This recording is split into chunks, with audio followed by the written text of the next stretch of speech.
bisa menentukan dua pilihan, apakah melalui tetap jalur non litigasi atau melalui litigasi. Melalui jalur non litigasi itu apa? Jadi dalam undang-undang yang tadi saya sampaikan terkait dengan wakaf, itu diberikan hak kepada para pihak untuk bisa menyelesaikan melalui proses arbitrase. Nanti arbitrasenya di mana? Ada di Basarnas atau Badan Arbitrase Syariah Nasional Indonesia. Kenapa ini masuk sebagai proses proses non litigasi? Karena arbitrase itu sendiri adalah proses di mana penyelesaiannya di luar pengadilan dengan menunjuk salah satu arbiter yang mempunyai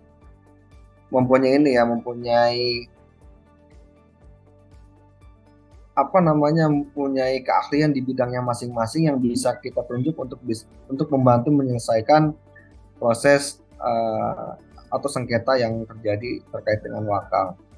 Nah, kelebihan arbitrase mungkin sudah sangat sering dibahas, di mana prosesnya itu bisa dilakukan dengan sangat rahasia. Para pihak yang hadir juga akan merasa sangat nyaman karena perkaranya sangat rahasia gitu, tidak diketahui oleh para pihak yang lain gitu, atau di luar orang yang bersengketa. Nah, salah satu keuntungan yang lainnya adalah putusan arbitrase ini bersifat final dan juga terakhir. Artinya ketika misalkan para pihak yang bersengketa ini setuju untuk menyelesaikan di arbitrase, maka pengadilan agama itu tidak memiliki kewenangan lagi untuk menyelesaikan perkara tersebut karena para pihak sudah setuju melalui arbitrase. Kemudian putusannya itu bersifat final and binding ya. Kemudian atau final dan terakhir. Artinya putusannya tersebut tidak ada lagi upaya hukum. Sifatnya final dan terakhir. Ketika misalkan diputus dalam form arbitrase, maka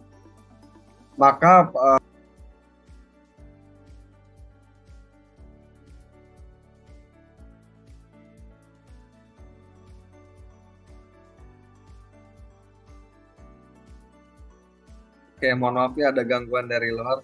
Jadi kalau dalam proses arbitrase itu putusannya sifatnya final dan terakhir. Artinya tidak ada lagi upaya hukum yang bisa ditempuh oleh para pihak ketika misalkan merasa putusan tersebut tidak sesuai dengan harapannya. Maka ketika diputus harus secara sukarela para pihak melaksanakan isi putusan tersebut. Kecuali dalam proses arbitrase para pihak menemukan ada sesuatu yang dianggap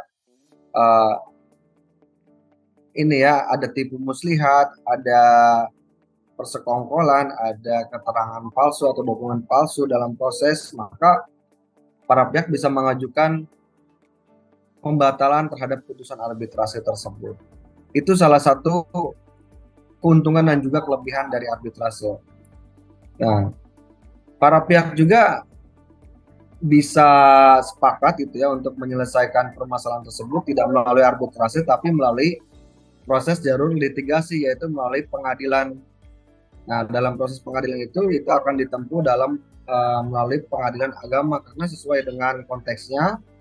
Ketika permasalahan menyangkut orang Islam, maka akan diselesaikan melalui jalur pengadilan agama gitu. Nah, mungkin bisa dilihat dari slide selanjutnya. Di sini misalkan kalau misalnya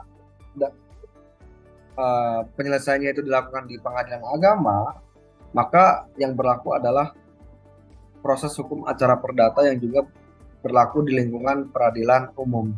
Jadi di dalam Undang-Undang Nomor 3 Tahun 2006 tentang perubahan Undang-Undang Nomor 7 Tahun 1989 tentang pengadilan agama, disebutkan bahwa kompetensi absolut dari pengadilan agama yaitu disebutkan dalam pasal 49 dan 50, khusus mengenai objek sengketa harus diputus terlebih dahulu oleh pengadilan dalam lingkungan peradilan umum. Kemudian apabila terjadi sengketa hak milik sebagaimana dimaksud ayat 1 yang subjeknya hukumnya antara orang-orang yang beragama Islam, maka objek sengketa tersebut diputus di pengadilan agama bersama-sama harta sebagaimana dimaksud dalam pasal 49.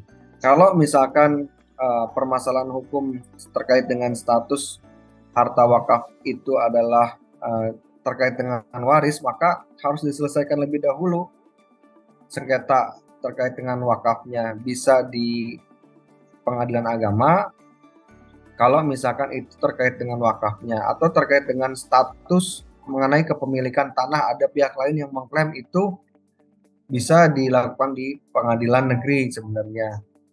Ini tergantung bagaimana kita melihat bahwa ini kasus ini masuk dalam konteks apa, apakah terkait dengan masalah wakaf atau masalah terkait dengan hak kepemilikan tanah. Kalau kepemilikan tanah itu di status ini ya di pengadilan negeri atau di pengadilan umum ya.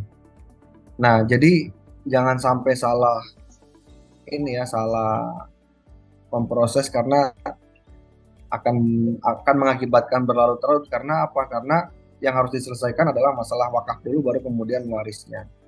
Nah, kemudian tips yang bisa saya bagikan guna menghindari terjadinya sengketa wakaf, yang pertama itu adalah di slide selanjutnya, Mbak. Nah, harus paham sumber utama dari persoalan atau permasalahan wakaf itu adanya ketidaktahuan mengenai prosedur wakaf itu seperti apa. Jadi yang harus dilakukan untuk menghindari di kemudian hari terjadi sengketa wakaf, salah satunya yaitu harus memahami gitu ya, bagaimana proses wakaf itu dilakukan.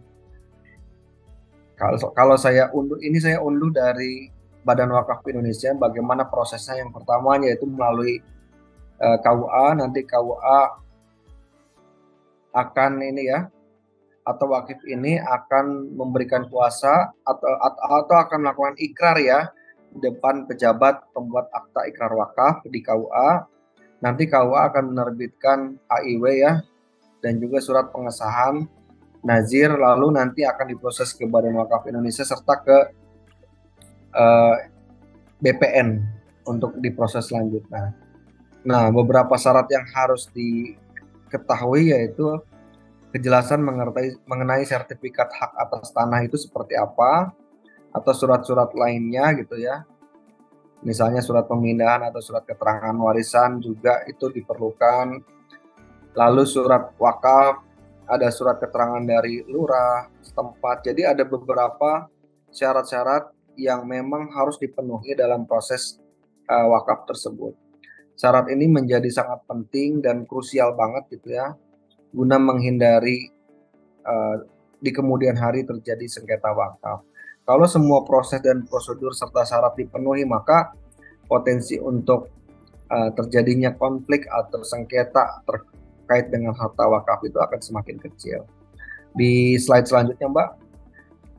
Nah, lanjut.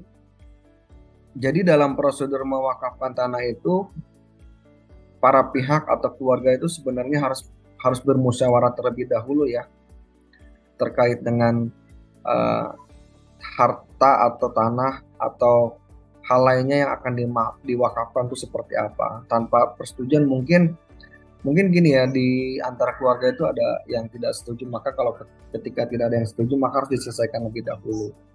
Kemudian nanti wakif juga sama nazir harus mempersiapkan syarat-syaratnya. Kemudian kepala keluarga juga bersama nazir, juga saksi juga harus ada, dan nanti menghadap ke ini ya, ke kepala KUA selaku pejabat. Kemudian nanti akan diproses persyaratan dan juga pengesahannya, dan ketika misalkan sudah memenuhi syarat administratif maupun persyaratan lainnya, maka nanti akan disampaikan ke Badan Wakaf Indonesia serta ke kantor pertanahan, nanti akan diterbitkan sertifikat wakaf.